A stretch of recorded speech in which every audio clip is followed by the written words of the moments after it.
오늘은 팀 켈러의 내가 만드신 탐심에 대하여 좀 생각해 보려고 합니다. 앞으로 이 세상은 두 가지 문제로 점점 변화될 것이다, 이렇게 예언한 사람들이 있습니다. 첫째는 캐나다의 사이먼 프레이저 대학교의 정신의학과인 오네스트 베이커라고 하는 분이 그 죽음의 부정이라는 책에서 앞으로 우리가 사는 이 사회는 섹스가 하나님을 대신할 것이다, 이렇게 말했습니다. 특별히 동성애 문제가 심각합니다. 지금 이 법을 통과시키려고 하고 있죠. 전 세계적으로 지금 22개 나라가 법이 통과되어서 정말 심각한 문제를 낳고 있습니다. 가정이 깨지는 경우 중에 여러 가지가 많이 있겠지만 그 중에 불륜 문제 때문에 깨지는 경우가 요즘 우리 사회에 적지 않게 많습니다. 이것이 오늘의 현실이란 얘기죠. 동성애는 성경을 위반한 행위입니다. 레위기 18장 22절에 이렇게 말씀하십니다. 너는 여자와 남자와 동침한 같이 동침하지 말라. 이는 가증한 것이다. 이것이 첫째고, 두 번째는 독일의 문헌학자이며 현대 철학자인 니체는 돈이 하나님을 대신할 것이다, 이렇게 얘기를 했습니다. 우리가 사는 이 사회는 이 두 가지 우상, 즉 섹스의 우상 아니면 이 돈의 우상이 앞으로 지배를 할 것이라고 하는 얘기입니다. 이 두 가지 우상은 앞으로 일거리는 타오르는 불길처럼 이 사회를 지배하고 말 것이라는 얘기죠. 사탄의 역사가 그만큼 악해졌다는 것을 증명하는 거죠. 참으로 무서운 세상에 우리가 살고 있는 것입니다. 이런 탐심의 문화는 우리의 영혼을 갉아먹습니다. 아니, 우리의 삶에까지 침투해 오면서 우리의 삶을 곤비하게 만드는 거죠. 옛날에는 정말 돈을 벌어서 가정을 먹이 살리고 좋은 곳에 쓰려고 했습니다. 그런데 이제는 돈이 좋아서 돈을 버는 시대가 되었습니다. 돈만 있으면 권력이 피부로 느껴집니다. 돈만 있으면 모든 것이 우월감이 생깁니다. 돈만 있으면 다른 사람들이 나를 굉장히 알아주는 것처럼 느껴지기 때문에 돈의 우상에 오늘 많이 빠져있는 사람들이 있어요. 돈만 있으면 거짓된 양심도 떳떳이 지킬 수 있는 것처럼 느껴지잖아요. 그리고 더 무서운 것은 하나님 앞에서 이 거룩하게 살려고 하는 욕망보다는 다른 사람들에게 보이려는 마음이 크게 작용한다는 얘기입니다. 나는 너보다 돈이 더 많은 집에서 살고 있다. 나는 너보다 좋은 자동차를 굴린다. 제가 우리 손자한테 들은 얘기인데, 아이들이 중학교 2학년짜리인데요, 스트레스를 받는다는 거죠. 왜냐하면 아이들이 하는 말이 우리는 몇 평짜리에서 산다, 이렇게 얘기를 하니까 평수가 작은 아이들은 스트레스를 많이 받는다고 하는 얘기를 들었습니다. 정말 이것이 오늘 우리의 마음을 아프게 하는 일들입니다. 본문에 삭개오라고 하는 사람이 왜 이렇게 경멸하고 천대하는 세리장까지 되어 나를 여러분 알아야 돼요. 그 당시 세리는 로마의 허락을 받아 무조건 돈을 많이 걷어서 로마에 세금을 내고 나머지는 자기가 착복을 하는 거예요. 그러니까 수단과 방법을 안 거리고 돈을 걷는 거예요. 근데 세리만 돼도 굉장한데 세리장까지 되었으니 이 사람이 왜 세리장까지 됐느냐? 한마디로 돈 때문이에요. 돈 많이 벌고 싶어서. 왜? 옛날에 세리가 삭개오가 가난했거든요. 근데 사람들이 자기를 인정 안 해주는 거예요. 그러니까 사람들의 인정을 받기 위하여 수단과 방법을 가리지 않는 길은 돈 버는 길뿐이다. 그러면 그게 뭐냐? 세리가 되는 것이다. 세리가 되고 보니까 돈이 좀 생긴단 말이죠. 그러니까 세리장까지 가면 돈을 많이 벌겠다. 그래서 수단과 방법을 안 가리고 세리장까지 올라간 거예요. 그러니 이 사람의 이 삶이라고 하는 것은 보통 악랄한 삶이 아니었어요. 돈을 벌기 위해서는 못할 짓을 다 한 거예요. 그래서 동족에게 가장 미운 털이 박힌 사람이 이 돈의 탐심에 끌려 살아가는 삭개오라고 하는 한 인간의 모습이에요. 그런데 성경은 이렇게 얘기합니다. 탐심은 우상이라고 하시면서 그러므로 땅에 있는 지체를 죽이라. 곧 음란과 부전과 사욕과 악한 정욕과 탐심이니 탐심은 우상 숭배다. 이것들로 말미암아 하나님의 진노가 임하는 줄을 알아라. 이렇게 말씀하고 있습니다. 왜? 탐심은 우상이기 때문에 그렇다는 얘기예요. 예수님은 누가복음 12장 15절에 이렇게 말씀하십니다. 삼가 탐심을 물리치라. 사람의 생명이 그 수의 넉넉함에 있지 않다. 너 많이 가졌다고 해서 너의 생명이 담보되는 것은 아니란 얘기죠. 예수님은 탐심을 생명과 소유로 말씀하시면서 생명의 물질이 넉넉함에 너의 생명이 있지 않다, 이렇게 말씀하고 있습니다. 이것을 다른 말로 얘기하면 너의 가치관이 진정은 뭐냐 이거죠. 가치관이라는 것은 한마디로 얘기하면 옳은 것과 그른 것, 그리고 해야 될 것과 하지 말아야 될 것에 대한 일반적인 생각을 얘기하는 건데, 그러므로 나에게 있어서 무엇이 옳은 것인가를 바르게 판단해야 되는데, 이 삭개오는 그런 판단력이 잘못되었다고 하는 얘기입니다. 돈이면 다 된다는 생각으로 가득했습니다. 그래서 돈의 노예가 되어서 세리장까지 되었지만은 오늘 본문에 보게 되면 이 삭개오는 많은 갈등 속에 허덕이고 있어요. 우상을 섬기다 보면 세 가지가 따르게 되는데, 우상을 신뢰하게 되고, 신뢰하다 보면 우상을 사랑하게 되고, 나도 모르게 결국에 우상에게 복종과 순종하게 되는 거죠. 물질을 사랑하다 보면 물질의 종이 됩니다. 하나님은 돈보다 강등이 되어 저 아래로 떨어집니다. 그래서 우리는 둘 중에 하나를 선택해야 되는데, 물질인가 하나님인가? 왜냐하면 하나님과 재물을 겸하여 섬길 수 없다고 성경은 분명히 말씀하고 있기 때문에 그렇습니다. 예수님은 탐심을 물리치라고 하십니다. 탐심은 우리들의 모습이라는 것을 잘 알고 있기 때문에, 너의 속에 탐심이 있다면 너는 올바른 인생을 살 수가 없어. 너는 바른 신앙생활을 할 수가 없어. 그렇기 때문에 돈이 하나님보다 우상이 되어서는 안 된다, 이것을 얘기하고 있는 것입니다. 본문의 삭개오는 그렇게 살았습니다. 그래서 돈을 많이 벌었습니다. 그런데 한 가지 이상한 것은, 자기가 세리가 되고 세리장까지 되어서 돈이 많이 벌면 사람들이 자기를 졸졸로 따라다니면서 아이 세리장님 안녕하십니까 하면서 인사도 하고 굉장히 높임을 줄 줄 알았는데, 이상하게 뒤에서 들려오는 소리 들어보면 세리장 저거 나쁜 놈이야. 남의 돈을 말이요 막 뺏어서 처먹고, 앞에서는 세리장님 하는데 뒤에 가서 들려오는 소식은 그렇게 들려오는 거예요.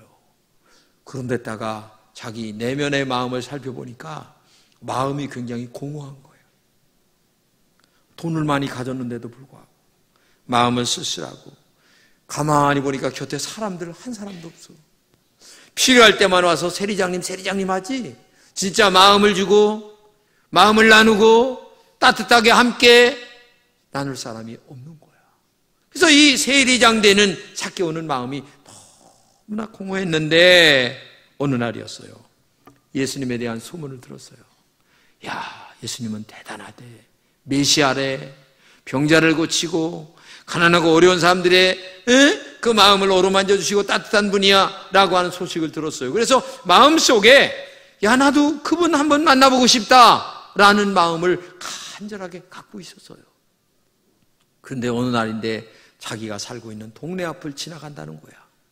그래서 얼른 쫓아가서 가보니까 사람들이 그냥 얼마나 많이 그 예수님을 에워싸고 있는지, 도저히 키가 작은 이 삭개오로서는 예수님의 얼굴을 볼 수가 없는 거야.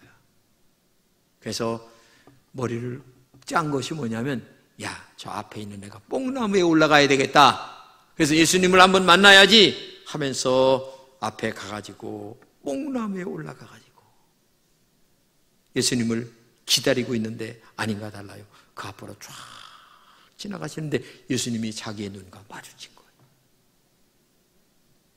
저분이 예수님이구나. 그래서 저렇게 많은 사람들이 이 예수님을 따라다니는구나 하면서 있는데, 사실 삭개오가 뽕나무에 올라왔다는 것은 체면을 무시했다는 겁니다. 그래도 동네에서 세리장인데, 장이면은 그래도 체면이 있어야 됩니다. 근데 체면을 무시하고 형편과 처지를 무시하고 나는 예수님을 만나야 되겠다는 그 간절한 마음 자체 하나가 뽕나무에까지 올라가게 만들었고, 뽕나무에 올라갔을 때 예수님을 만나게 되는 기적적인 사건이 일어나게 되는 거죠. 함께 많은 사람들이 따라갔지만은 이 뽕나무에 올라간 세리장 삭개오와 같이 예수님을 만나고 싶어하는 간절한 마음이 그들에게는 없었어요. 야, 예수님이 메시아래, 병도 고친대, 눈먼 다도 뜨게 한대, 그러니까 나 한번 만나봐야 되겠다라고 하는 그분을 구경하기 위해서 왔지만 삭개오는 달랐어요. 나 저분을 만나지 아니하면 내 마음에 이 허공한 마음, 이 빈궁한 마음이 채워줄 수가 없을 것 같아. 나 그분을 꼭 만나야 돼 라고 하는 간절한 마음으로 삭개오는 나왔지만 다른 사람들은 구경꾼처럼 나왔어요. 근데 예수님은 그걸 알았어요. 오늘 여러분 교회 나올 때에 어떤 마음으로 나오느냐가 중요합니다. 아이고, 오늘 주일이야. 에이, 참, 주일은 왜 이렇게 빨리 돌아와? 에이, 참. 예? 이러면서 교회를 나오시는 분도 있는 반면에 어떤 분은 토요일서부터 미리 준비하고, 마음 준비, 모든 준비를 하고 하나님 앞에 나와 간절한 마음으로 예배를 드리는 반면에 벌써 이렇게 차이가 있죠. 근데 하나님은 그 마음을 벌써 알고 계시는 거죠. 그러니까 이 소문나게 나쁜 사람, 소문나게 더러운 놈, 소문나게 남의 돈을 빨아먹는 사람들은 삭개오를 바라보면서 아이고 저것도 하면서 굉장하게 날카롭게 비판의 눈을 가지고 있었는데 이게 웬일입니까? 세상에 다른 사람들에게는 눈을 한 번 안 맞춰주신 그 주님이 삭개오에게만 눈을 딱 맞추시면서 바라보시면서 삭개오야 내려와라. 내가 오늘 너의 집에 같이 가겠다 하시면서 소문난 죄인인 이 삭개오를 예수님이 만나주시는 거예요. 깜짝 놀랐어요, 사람들이. 여러분, 이걸 알아야 됩니다. 여러분이 도덕적으로 깨끗하기 때문에 예수님이 부르신 것이 아닙니다. 사실 우리의 내면의 세계는 이 삭개오보다 더 추하고 더러운 것들이 우리들입니다. 삭개오는 드러난 죄인이지만은 여기 앉아 계신 여러분들은 어쩌면 드러나지 않은 삭개오보다 더 추한 사람들일지도 모릅니다. 여러분 내면의 세계를 가만히 생각해 보시기 바랍니다. 삭개오는 눈에 보이는 죄인이었지만은 그러나 여기 더 큰 죄를 짓고 온 분도 있어요. 그러나 하나님은 긍휼과 자비와 사랑으로 우리를 불러주셔서 구원은 돈으로 살 수 없다는 것을 우리에게 말씀해주고 있으면서 오직 은혜로만 구원은 이루어지는 것이다. 그래서 구원이 그렇게 보석처럼 아름답고 비싼 것임을 우리에게 말씀해주고 있는 것입니다. 삭개오는 예수님을 따르기 위해서는 돈이 문제가 된다는 것을 알았어요. 왜냐하면 언젠가 부자 청년에 관한 이야기를 들었기 때문에 그렇습니다. 부자 청년이 예수님을 따르려고 했는데 계명 지켰느냐 다 묻더니 마지막에 너 돈 많지? 예, 있습니다. 돈을 팔아서 가난한 자들에게 나눠주고 나를 따라와라. 그러니까 이 부자 청년이 근심하고 돌아갔다는 얘기를 알았거든요. 그러니까 이걸 알았더니 삭개오는 예수님을 만나자마자 대번에 거래를 한 게 뭐냐?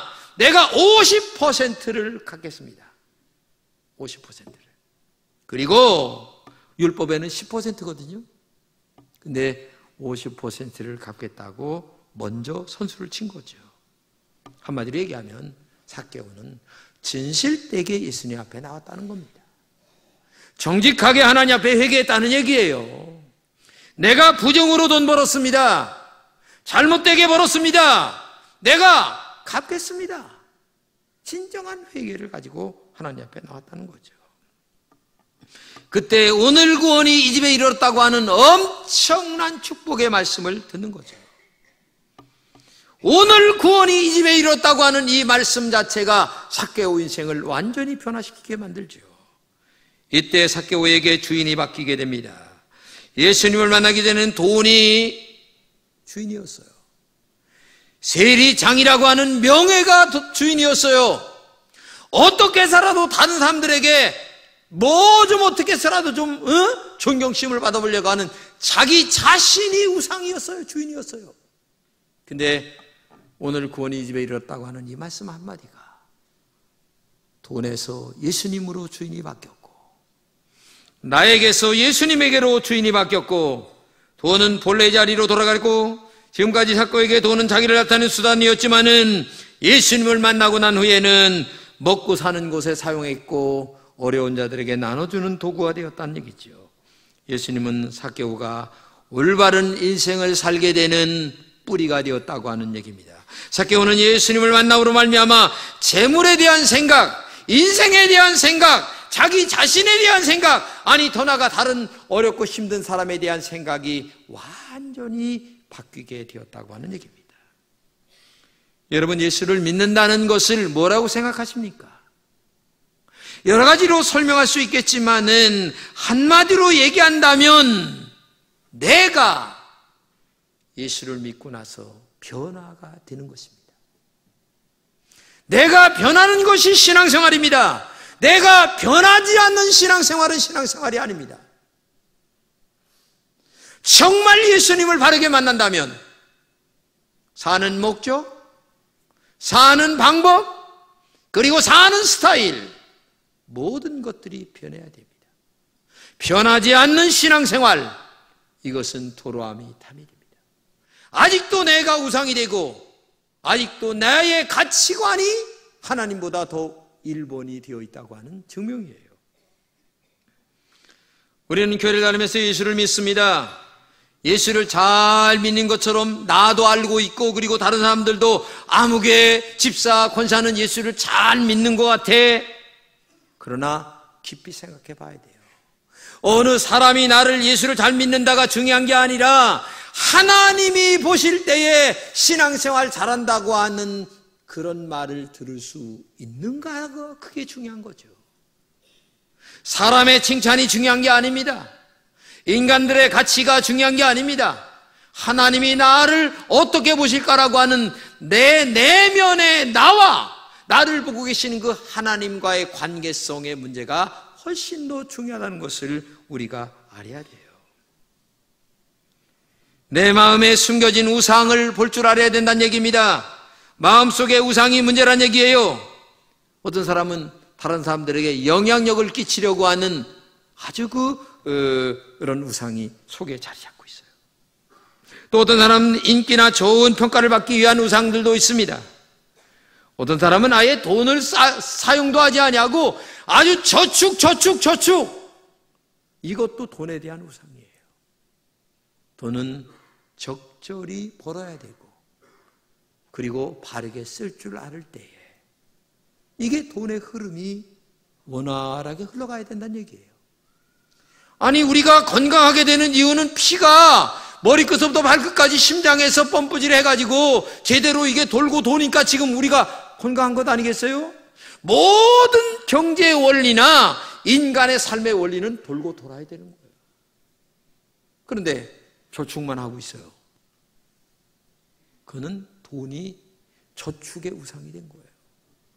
어떤 사람은 너무 써서 또 우상이 되는 사람도 있어요. 그렇기 때문에 이 가치관이라고 하는 것은 올바른 생각과 그리고 올바른 운영이 얼마나 중요한가를 알아야 돼요. 팀 켈러는 주님이 원하시는 말씀을 성경을 인용하여 얘기합니다. 너의 사랑의 진실함을 보고 싶다, 이렇게 말씀하세요. 그러면서 고린도 후서 8장 9절을 말씀하십니다. 우리 주 예수 그리스도의 은혜를 너희가 알거니와 부요하신 이로써 너희를 위하여 가난하게 되심은 그의 가난함으로 말미암아 너희를 부요하게 하려 하십니다. 여러분, 예수님이 얼마나 부요하십니까? 하나님이시잖아요. 근데 그렇게 부요하신 분이 여러분과 저를 부요하기 위하여 십자가에서 가난하게 되셨습니다. 그 십자가에 죽으신 가난함으로 말미암아 우리를 죄에서 구원하시고 하나님의 자녀가 되는 부요로 우리를 인도하셨어요. 그 예수님의 십자가의 죽으심의 가난함을 통하여 우리가 이제 부요하게 되었다면, 이제는 지금부터 우리가 예수님을 부요하게 해드릴 차례가 아니겠습니까? 그 부요하게 해드릴 차례는 게 아니라 나의 마음의 주인이 예수님이 돼야 된다는 거죠. 내 마음의 1번이 예수님이 되어야 된다는 거예요. 가정에서 남편이 1번이 되고 어머니가 1번이 되고 질서가 유지된 가정이 아름다워야 되는데 이게 거꾸로 간다면 가정이 엉망진창이 되는 것 아니겠어요? 옛날에는 말 안 해도 밥상에서 아버지가 수저를 들어야만 자녀가 들었어요.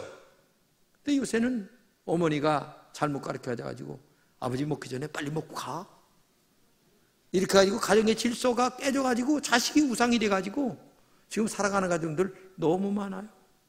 그러다 보니까 부모에 대한 존경심이 없게 되고 질서가 파괴되다 보니까 이 사회가 이렇게 엉망이 돼가고 있다는 사실을 우리가 알아야 됩니다. 그렇기 때문에 오늘도 예수님이 돈보다도 명예보다도 무엇보다도 나에게 1번이 되는 신앙생활을 해야 되겠다고 하는 마음의 자세가 우리에게 있어야 된다는 얘기죠. 우리를 부유하게 하시려고 하신 예수님을 나의 주인으로 모셔드리는 결단이 있어야 됩니다. 그때 우리 안에 있는 우상이 자연스럽게 떠나가게 되고 내가 좋아하던 물질의 우상이 주인이었던 그 자리에 우리 예수님이 주인 되어 내 삶을 부유하게 만든다는 사실을 알아야 됩니다. 본문에 삭개오는 그런 결단이 있었습니다. 그때 지금까지 찾아볼 수 없었던 마음의 평화와 행복과 그리고 영원한 하나님이 주시는 은총의 축복이 가슴속에 가득하게 피어오르는 느낌을 알게 된 거죠. 특이한 것은 여러분 메멘토 무물이라는 말이 있습니다. 이 말은 너는 반드시 죽는다는 것을 기억하라는 말입니다. 어머니의 양수에서 공기로 전환되어 우리는 이 땅에 태어납니다. 지금 살아가고 있죠? 그런데 우리 곁에는 항상 죽음이 동반하고 있다는 사실을 알아야 됩니다. 내일 일을 아는 사람 있습니까? 아무도 몰라요. 그런데 중요한 것은 인간만이 죽음이 있다는 사실을 아는 동물입니다. 그런데 그 죽음이 있다는 것을 항상 세상의 것들로 희석시켜서 아주 대단히 오래 살 것처럼 천년만년 살 것처럼 착각 속에 살아가는 것이 인간이에요. 죽음을 기억하라고 하는 말은 내가 살아있는 순간에 더 날카롭게 주님을 느끼면서 너의 마음속에 하나님이 1번이 되는 신앙생활을 하라. 그것이 너의 영혼의 평안함과 너의 삶의 진정한 축복으로 연결된다는 사실을 꼭 기억해야 된다는 것을 우리에게 말해주고 있는 겁니다. 여러분 자신의 마음속의 내면을 생각해 보시기 바랍니다. 주님은 내가 신앙생활하는 지금 이 순간에 1번인가? 아니면 2번인가? 한번 자신에게 정직하게 질문해 보시기 바랍니다. 영화배우 제임스 딘은 이렇게 얘기합니다. 영원히 살 것처럼 오늘을 살 꿈꾸라. 그리고 내일 죽을 것처럼 오늘을 살아라. 이 말은 뭡니까? 죽는다는 것을 알고 믿음으로 살아가라. 말씀대로 살아가라. 너의 가슴의 주인이 세상이 아니고 네가 아니고 돈이 아니고 명예가 아니고 오직 예수님이 1번이 되는 삶을 살아갈 때에 그것이 너의 인생의 축복이 된다는 것을 알라, 그런 말이에요. 우리 한번 정직하게 주님이 1번임을 마음에 주님을 모셔드리는 그런 신앙인들이 되시기를 주님의 이름으로 축복합니다.